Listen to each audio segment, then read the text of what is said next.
Pankaj Malik 5 minute में पंकज अपनी बात कह दें। पंकज जी 5 मिनट में प्लीज बात। माननीय अध्यक्ष जी धन्यवाद, बहुत महत्वपूर्ण विषय है। मैंने कई बार मान्यवर मैंने ली नहीं थी सदन में पश्चिमी उत्तर प्रदेश पूरे प्रदेश में मजदूरों के जो वेतन विसंगति का मामला है कई बार उठाने का काम किया। मान्यवर मैं अगर बात करूं शुगर मिलों की और कारखानों की, तो शुगर मिलों में जो अलग अलग कैटेगरी के जो मजदूर होते हैं, कार्मिक होते हैं, कुशल कामगार, अर्धकुशल कामगार, अकुशल कामगार, मान्यवर पूर्ण रूप इनकी अलग अलग कैटेगरी है। वेज बोर्ड के अनुसार अलग अलग वेतन इनका तय किया गया, लेकिन शोषण करने का काम किया जा रहा है। कहीं 4,000, 6,000, 10,000, 15,000, जबकि मान्यवर जो हमारे यहां प्राइवेट मिले हैं जिनके वेज बोर्ड की अधिसूचना दिनांक 29/6/2022 के अनुसार कम से कम तनख्वाह 25,000 होनी चाहिए थी, 25 से 26,000 के बीच में होनी चाहिए थी मासिक मजदूरी। मान्यवर शोषण किया जा रहा है। हम बात करते हैं उत्तर प्रदेश को गरीबी मुक्त करने की, कहां आप तो किसानों के साथ साथ मजदूरों को बर्बाद करने का काम कर रहे हैं। एक मजदूर जब 10 घंटे, 12 घंटे, 14 घंटे की मजदूरी करके अपने घर जाता है तो उसके बच्चे सोचते हैं कि आज हमारे पिताजी किताब लेकर के आए होंगे, अच्छी मिठाई खाना लेकर के आए होंगे। मान्यवर मजदूरों के घर में आज ये स्थिति है कि दिन में एक बार खाना बनता है। बहुत दुखी और परेशान है, वास्तविक पीड़ा है मान्यवर। मैं अपनी बात नहीं कर रहा, मैं मजदूरों की बात कर रहा हूं। और मजदूर मजबूत होंगे तो उत्तर प्रदेश मजबूत होगा। और मान्यवर ये भी झुटलाया नहीं जा सकता कि जब हम सांप्रदायिकता की बात करते हैं तो हमारे इसी तबके ने सबसे ज्यादा वोट आपको देने का काम किया, आपको बढ़ाने का काम किया।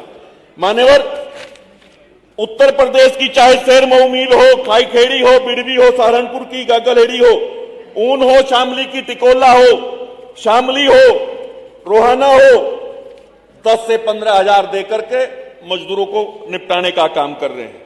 जितना बनता है उतना दे नहीं रहे मान्यवर। कुछ मिलों में 10 से 15% लोगों को मजदूरी दी जाती है, सिर्फ एक कागजी कार्रवाई पूरी करने के लिए। मान्यवर देवबंद हो, खतौली हो, मान्यवर जब कोई नया कर्मचारी भर्ती होता है, पुराने को तो कुछ जगह दे भी रहे हैं, नए को तो बिल्कुल उसके तो जीवन पे प्रश्न चिन्ह लगा रहे हैं, उसे तो कटोरा उसके हाथ में दे दिया। मान्यवर बर्बाद करने की स्थिति में है। आज महंगाई बढ़ रही है और वेज बोर्ड के अनुसार मान्यवर इन्हें स्वास्थ्य की सुविधाएं देनी चाहिए थी, चाहे कुशल कामगार, अर्धकुशल कामगार या अकुशल कामगार मर्जी हो। इनकी वेतन पर्ची नहीं बनती, आई कार्ड नहीं दिया जाता। अगर कोई अप्रिय घटना घट जाती है काम करते वक्त तो इनका कोई ध्यान नहीं रखा जाता। मान्यवर मैं बार बार सदन में उठाया है, मैंने पहले भी उठाया है, लेकिन कोई फायदा नहीं हो पाया। जांच के नाम पे शून्य आता, बहुत दुखी हैं लोग। मान्यवर स्थायी आदेश का उल्लंघन बार बार किया जाता है, सेवा शर्तों का उल्लंघन। मान्यवर स्थायी आदेश सरकार द्वारा बनाए गए जिनके प्रवर्तन की जिम्मेदारी श्रम नियंत्रण के अधिकारियों की थी। मान्यवर वेतन पर्ची प्रदान न करना, ये जो सरकार द्वारा बनाई हुई नीति है उसका विरोध करना, आई कार्ड न देना, वेतन दर से वेतन कम देना, सही समय पे भुगतान न करना, परिचय पत्र न देना, टोकन न देना, यह अभिलेख प्रत्येक श्रेणी के कर्मकार, दैनिक वेतन भोगी, अस्थायी, अप्रेंटिस, सीजनल, स्थायी कर्मकारों को दिया जाना अनिवार्य। मान्यवर ये सिर्फ इसलिए नहीं दिया जाता जिससे रिकॉर्ड वहां से गायब हो जाए, कोई जांच हो तो छिपाया जाए। मान्यवर हर मिल का यही हाल है, चाहे सरकारी सहकारी समिति हो, कोऑपरेटिव हो, हर जगह बुरा हाल है। मान्यवर रिकॉर्ड का रखरखाव नहीं करते। मान्यवर ये ऐसे बिंदु हैं जिनकी जांच होनी चाहिए। मैं आपके माध्यम से बार बार कहता हूं, पहले भी मैंने कहा है कि उत्तर प्रदेश के मजदूरों को, कर्मकारों को न्याय मिलना चाहिए। उनके परिवार के बच्चों को भी पढ़ने का अधिकार है, अच्छी शिक्षा प्राप्त करने का अधिकार। भाषणों में तो आप कहते हैं, पर जमीन पे जीरो, जमीन पे कुछ नहीं है। मान्यवर स्थायी आदेशों में सीजनल कर्मचारियों के लिए विशेष सेवा शर्तें रखी गई थी, जिनका पालन नए कर्मचारियों के विषय में कोई भी शुगर मिल नहीं कर रही, ना पुराने में भी बहुत कम लेस मात्र पालन किया जा रहा है। जो उनको लगता है कि सिर्फ दिखावे से काम चल जाएगा उतना करते हैं, फालतू नहीं करते। मान्यवर बहुत कर्मचारी ऐसे हैं जो आपकी तरफ बड़ा उम्मीदों से देख रहे हैं, बार बार मिलते हैं, कहते हैं कि विधायक जी हमारी आवाज को उठाओ तो सरकार बढ़ाने का काम करेगी।